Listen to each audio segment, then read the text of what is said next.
In this video, we're going to go over how to install an Alarm.com T2000 smart thermostat.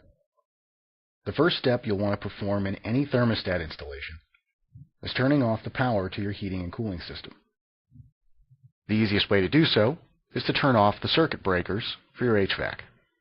Next, you'll want to remove your existing thermostat and take care not to lose the cable inside the wall. Make a note of which colored cables are going into which terminals on your existing thermostat, and/or directly label the conductors. Level the back plate for your T2000, and using a pencil or a screwdriver, mark out the locations where the back plate will be screwed into the wall. Fasten the back plate onto the wall with the included screws. You can begin connecting the wires. Using a pair of pliers, gently push the exposed end of the conductors into their appropriate terminals on the ADC T2000.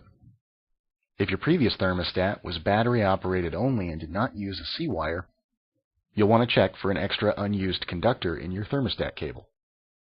If it was necessary to add an unused conductor as the C-wire, you'll need to fasten the other end of that conductor to the C terminal on your HVAC. When your wiring is complete, attach the front of the thermostat to the back plate, and you can flip on the breakers.